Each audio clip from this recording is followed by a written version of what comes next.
Hi guys, I hope everyone's like snapped out of the food coma that might happen. I'm Samit. I work as brand and creative lead at Google in India. Prior to this, I've served stints with Gulshan at Yahoo. Um, I was creative head at Jack in the Box worldwide. I started my career as a copywriter at Lowe. So, I've been through the transition of what Drayton in the morning referred to 3 years ago when the word copy was replaced by content.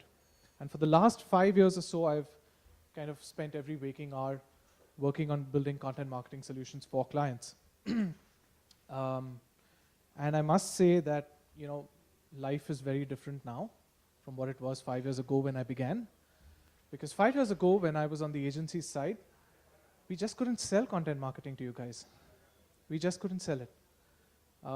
We'd come in and creative guys would generally lead these kind of discussions where we'd walk in and we'd say, hey, you know what? We should do this fantastic blog and engage all year round with words and pictures and videos. And then, we'd be asked, but what's it going to do for my business? And we wouldn't have a damn clue. Okay, and we just couldn't sell it. We failed more often than we succeeded. But I think we succeeded just often enough to help bring content marketing into the mainline conversation. And it's great to be standing here talking about it with you guys today because y'all are decision makers in your respective organizations.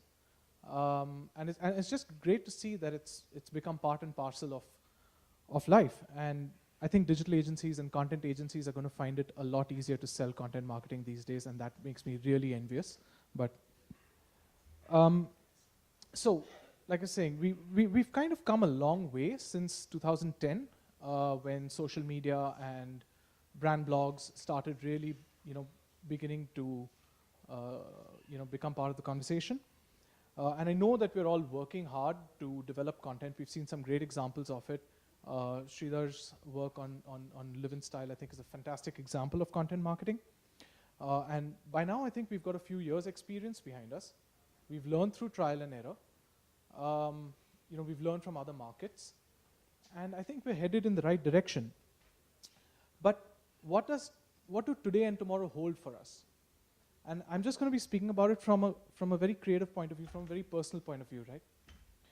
A couple of years ago, if I were doing this similar conversation, I think I'd be speaking about the need to craft a content strategy, or I'd be speaking about content formats like, GIFs or infographics, or I'd be, talking about how to do real-time marketing during the Cricket World Cup. I'd be talking about,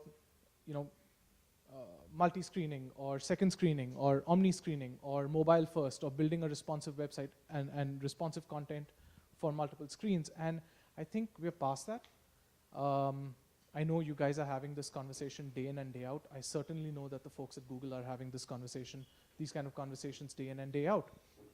So, for me, I think what I'd like to talk about is a personal experience of what it's like today working on a content marketing strategy and what kind of challenge does a creative guy face when he gets a brief. A couple of years ago, when we'd get a brief to develop a content marketing strategy, we'd just sit down with the team and we'd start talking about how this could be a great opportunity to build a content platform for a brand.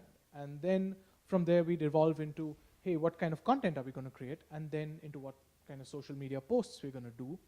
And then what kind of influencers we're going to talk to. And then what kind of hashtags we're going to do.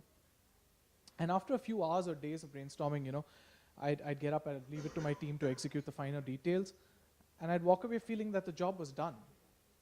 But if I were to do that today, if I were to look at that sheet of paper with those kind of ideas, I'd probably be sweating a hell of a lot right now because I think that all of this has become hygiene. I think that having a blog or a content platform, having a hashtag, having an influencer strategy in place, they're just boxes that we tick and we kind of do, by rote right now. So how do I then, move forward? What do I do to take it forward? And the challenge is this. When I log on to Facebook or when I log on to Twitter or I log on to the internet and my feeds, and I just find them full of branded content, all right? I'm seeing a lot of real-time marketing happening around the World Cup, for example. I'm seeing a lot of posts telling me what I can do to make my skin better or my hair better. And we're already kind of, deeply churning out, we're churning out these content strategies really rapidly, really, really fast. And one challenge I personally feel is that very often brands are not sounding very different from other brands. And that to me as a creative guy is a challenge. How do I make my brand stand out from the sea of infinite content? How do I make my brand stand out when 8 out of 10 trending topics on any given day are brand conversations? How do I stand out? How do I be remembered? And how do I build brand love uniquely? How do I kind of stay true to who I am as a brand? And when I start thinking about it, my perspectives and my philosophies on content have always been pretty clear. For me, content has always been about the pull of marketing rather than the push. Okay, it's about getting people back. It's about getting people back because they find in your content something that touches them emotionally, something that inspires them, something that educates them, that informs them, that gives them a utility that they did not have before, something that makes them laugh, something that makes them smile, something that could even make them rant and rage, right? But that's, for me, what content is all about. And that's what makes good content immensely shareable. And that's what I try to think of when I'm working on a campaign. The other aspect that I kind of, think about all the time is the growing synergy between content and PR. I think great content has huge potential to generate positive earned media for a brand. Okay, and I think we're seeing content teams and PR teams work very closely together, not just in terms of how to disseminate the story, but also in terms of how to package that story so that more and more people will start reading it and so that more and more people will start talking about it. Most importantly, I think that today we can't restrict content to just words, pictures, videos that just kind of wash over the audience, whether it's on a mobile screen or whether it's on a laptop screen. I think that interactivity is key. I think that technology and interactivity can play a huge role in immersing audiences deeper within a brand. And therefore, I believe that apps, games, platforms, devices, wearables, that's a whole new buzzword, all of these have a role to play in creating a great content experience for your brand. And today, when I sit down with a content brief, those are the kind of filters that I put into place before I actually even start thinking. And I go back to my original question, which is, how do I stand out in a sea of infinite content? Personally, the answer that I have gotten to is, over the last few years is, actions speak louder than words. It's a really simple human truth, right? Actions speak louder than words. We judge everybody. As people, we judge everybody we interact with on the basis of their actions. It could be the leaders that we elect or vote out of power 5 years later. It could be our friends, those who claim to be, people who say, we'll be there for you. It could be about the electrician we called the other day.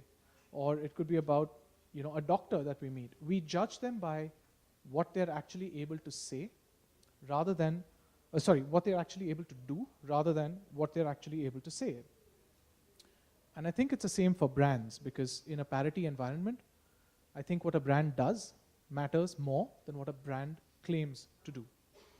So if I were to sum up the entire subject matter of my chat today in 2 lines, it would be this. Advertising is what you say, but content is what you do. And when I say do, I don't just mean getting away with, wordplay like I am doing an event, or I am doing a tweet up, or I am doing a brand blog. When I say doing something, I mean that as a brand marketer, you need to pick up your brand's core promise, refocus on it, and then live up to it in the public eye, to your audiences, in every way possible, as creatively as possible, on every screen. It means proving that you mean what you say, It means worrying less about changing perceptions by making claims and worrying more about changing perceptions by living up to those claims that you make. And to me, that is what the essence of content marketing is. It's less about being an interruption in people's lives. You don't want to be that guy whose post is ignored. You want to be that guy whose post people actually look for. And this happens all the time, right? My wife comes up to me and says, hey, did you see XYZ brand's video on YouTube? And I say, no, I haven't. And I log on and I look it up, and that's what you want. And that mostly happens when a brand lives up to their promises. Another thing about great content is that it should be short, so I'm going to try not to use the entire 30 minutes. But I want to actually spend 10 or 15 minutes showing you some of the best examples of content marketing I've seen in recent years. I want to begin by showing you a small piece of work from one of my favorite content marketing campaigns. How many of you here have heard of Chrome experiments? So Chrome experiments were actually started by Google, excuse the shameless plug, to push the limits of web technology and to prove how good the Chrome browser can be. And they didn't just, talk about it in an ad, but they actually created experiences that, users could engage with on the Chrome platform that made their point. If you could play the first video, please.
Chrome experiments are a great way to prove what the Chrome browser stands for: speed, simplicity, and a fantastic feature set.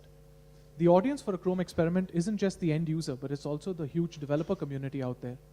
And today, most of the Chrome experiments that you're seeing on the Chrome Experiments website are built by developers who aren't Googlers. They're just people out there trying to find new ways to push web technology, and that to me counts as a huge success in, for Chrome based on the objectives that it had. In the last presentation, Anthony had mentioned Red Bull. He kind of stole my thunder here, but thankfully I didn't use the same case study. I've always believed that Red Bull as a brand, shows the way in content marketing to the rest of us. I think that as a brand, they really live up to what they claim to stand for. Red Bull gives you wings, means that Red Bull is a platform for athletes to go out there and shine and become world famous. What they do is they identify these guys, they work with them, they build platforms, they create content together, and then they make these athletes world famous. And at the same time, they do not sell out, they remain absolutely cool, absolutely true to their ethos. The example I'm going to show you next is that of Danny McCaskill. Danny McCaskill was pretty much discovered by Red Bull. He's a stunt biker, and this is the series trailer for his latest content series called Imaginate. Imaginate is a 6 or 7 part series that's currently live on YouTube on the Red Bull page, but this is the trailer for it.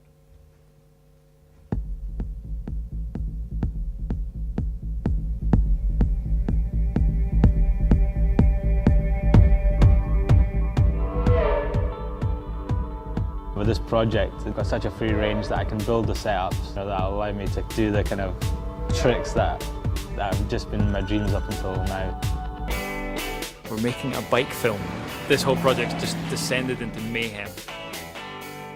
He has had a serious back injury. He has got problems, and no one's saying he hasn't. I seem to go from injury to project to injury to project. If he doesn't do something about it, he's going to have limits. And limits are not a word a Red Bull athlete wants to hear.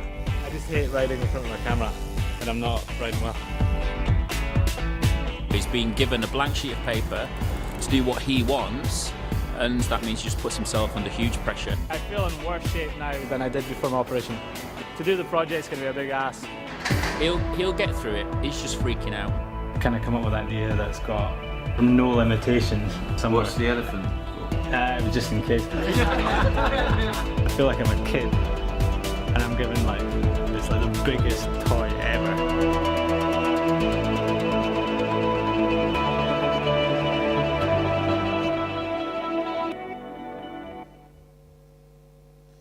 This is currently a set of 6 or 7 15-minute episodes that you can find on Red Bull's YouTube page. And this is the kind of content that they create by staying true to their brand ethos, and by with every piece of content, they just prove it over and over again. There's one brand I tried very hard to avoid using in this talk. I usually kind of mention it in every time I speak, but I just couldn't. The food industry is full of its own, metaphors and industry cliches, and it's very hard to own a promise and communicate it really compellingly. There's a brand out there that has done that. They've got a really simple promise, and over the years they've lived up to it over and over and over and over again. But how they've done it is they've picked up some really contextual moments and created content around that. So Priya, if you could play the next video, please. Will it blend? That is the question.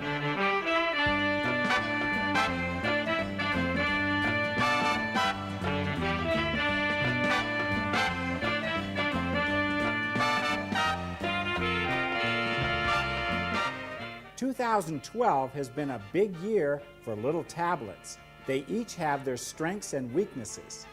But let's put them to the real test. Let's start with the Google Nexus 7.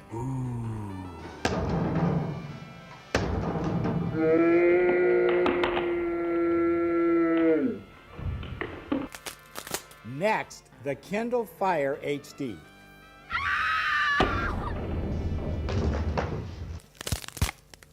And of course, the iPad Mini.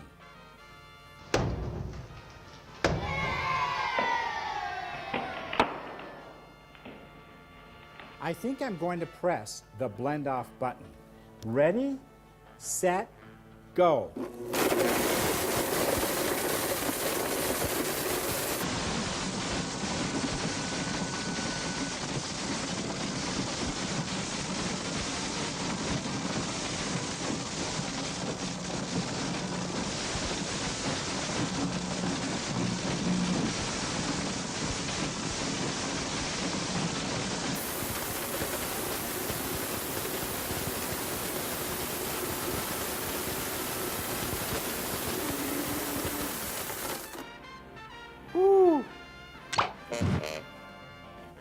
Smells like Google. Whew. Smells like Amazon. Whew. Apple smoke. Don't breathe this. It's hard to tell which tablet won. I think the real winner is the Blendtec Blender.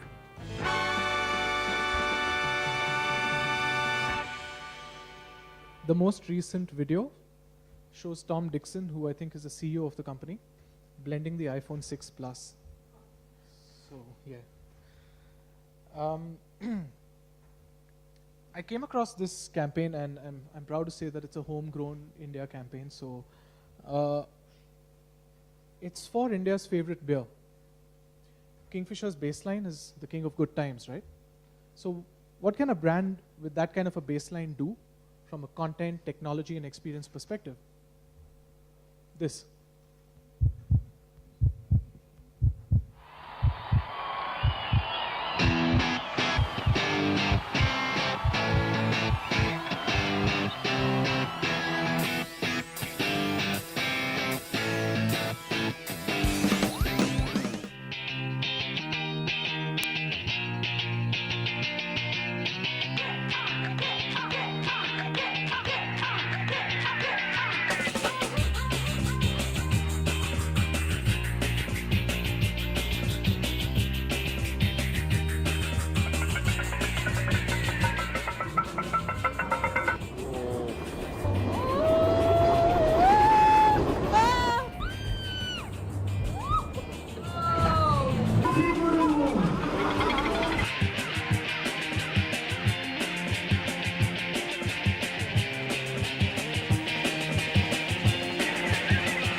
That was the ROI shot.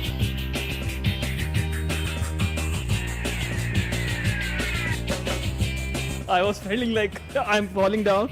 Kind of had the real 3D experience. It was too good. I enjoyed a lot.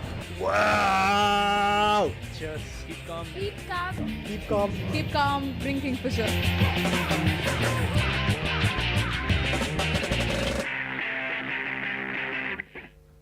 What a terrific expectation to set for the next Kingfisher event, right? In the morning, somebody was asking about whether content marketing works for B2B clients as well. And I have an example of that. Every year, the Publicis Group puts out a Christmas card featuring Maurice Levy. In previous years, they've put out videos of the team trashing his office and doing all sorts of crazy things that almost got them fired. This Christmas, they built this beautiful interactive piece set in Maurice Levy's office. What it does is, of course, it delights and engages with thousands of users all over the world, thousands of clients all over the world, but it also very subtly drives home Publicis' key selling message that they are one of the most talented groups when it comes to creative digital marketing in the world. When we work together, we do good. Let's prove it once again.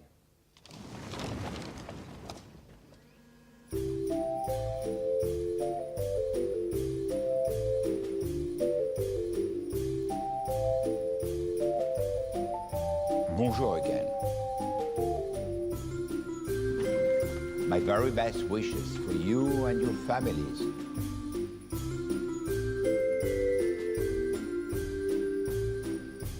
But we will also be welcoming Sapient to our family. I'll tell you more soon, and I'm sure you will love them.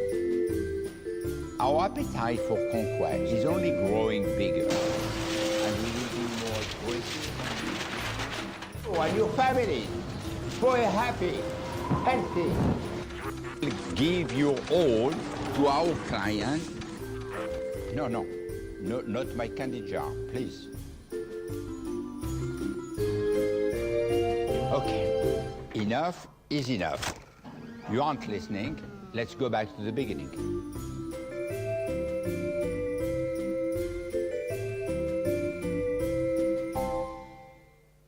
It's so easy for a brand to just send out a DM, right? Saying, best wishes for 2015 from Publicis, the leader in digital marketing. These guys just proved it. The last video that I'd like to share with you is something that is really personal for me and pretty close to my heart. Everyone in India has been talking about the e-commerce boom. Everybody's been talking about an increasing user base or, transactions per day, a booming payment ecosystem. But nobody was really talking about the people that made the wheels of the e-commerce economy turn. Last year during GOSF, the Great Online Shopping Festival, we decided that we wanted to do something to honor and to thank the people who really make the e-commerce industry thrive. And that is based on the fact that we at Google believe that the benefits of the internet should reach absolutely everyone. Just play this last video, please. Laptop for Gokul in Chennai, roller skates for Pinky in Delhi, and a watch for Hiral in Mumbai. Today, online shopping has made life so easy for us in India. Everything is delivered at our doorstep. But have we ever wondered about those who bring them to us?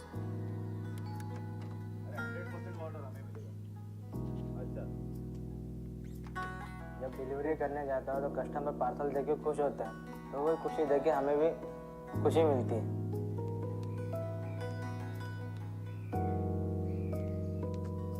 Pinky, तेरे roller skates.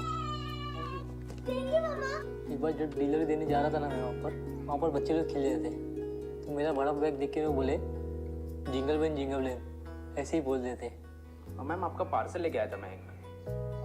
लेकिन भैया मैं तो अभी घर पे नहीं हूँ. मैम आपने तो ये टाइम दिया था ना मुझे. सॉरी भैया, लेकिन आप 4 बजे आ सकते हैं क्या please? Each day, thousands of people ride across the length and breadth of this country to make this possible, without even a little thank you in return. During GOSF, India's most popular online shopping festival, Google decided to do something special for these nameless heroes. क्या ये हनुमान जी का घर है? क्या आप हनुमान जी हैं? आपके लिए डिलीवरी है। Thank you sir.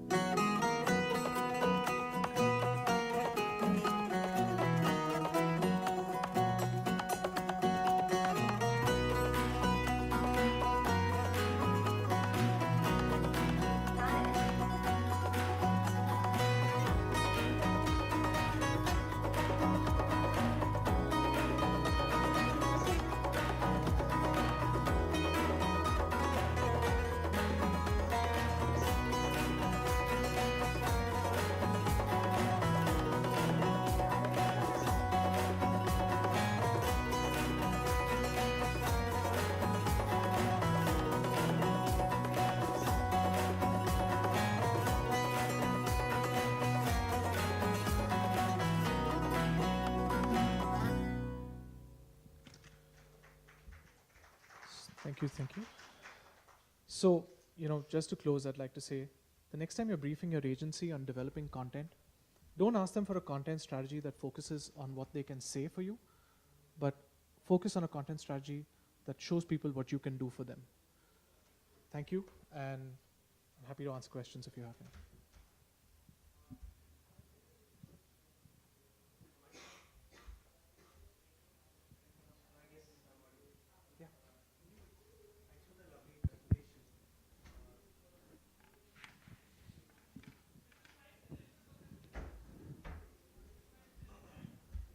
Yeah, so my question was in two areas, and around a year back, similar time, a colleague of yours threw some insight, and it's all coming true.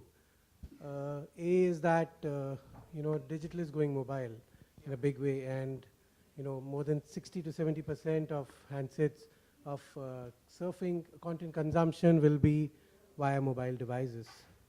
So how do we take care of that in curating content? Because a lot of content, obviously with that, average time also drops, the screen size is smaller, so there are greater challenges. And second question is, obviously, we all know that there's a huge scope in the regional, if you deep dive beyond the metros. So will local content will also be a big one in near future? I'll answer the second question first. I don't know how many of you have heard of Google's ILIA initiative, the Indian Language Internet Association.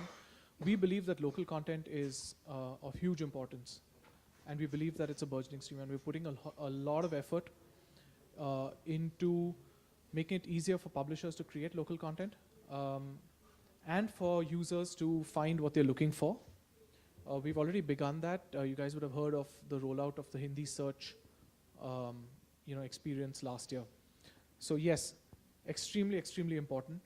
And for certain brands, I think it would make sense to, create content in those languages. Mobile. The short answer is, hell yes, it's very important.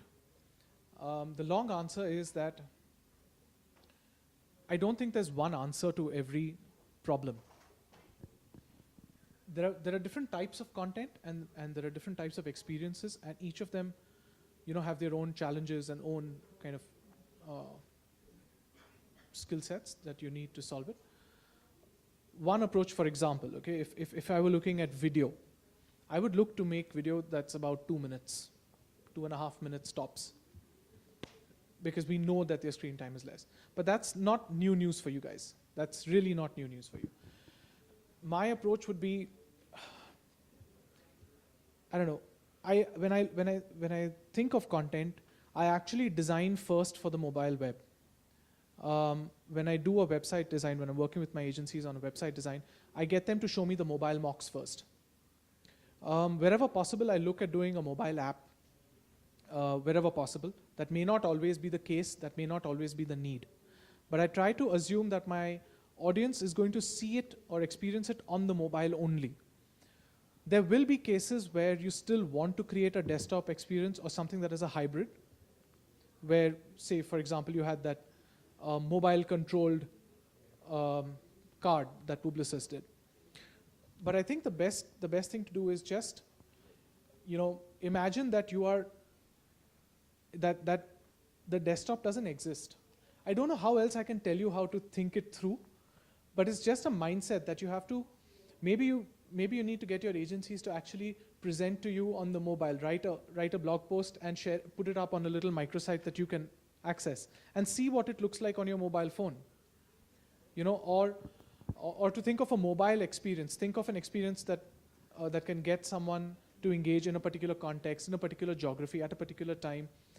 Using hardware features of the mobile is also something that a lot of people want to explore, and I don't know how many have really explored it in great detail. The way I try personally to do that is I try to work on my mobile and my tablet devices at least once a week, 1 day a week. And maybe that just starts putting you into that mindset of how content can be created and consumed for the mobile. I'm not sure I have a really clear answer for you on that. I think we're all trying to, figure this out together, but I'm happy to catch up and, see how we can discuss that.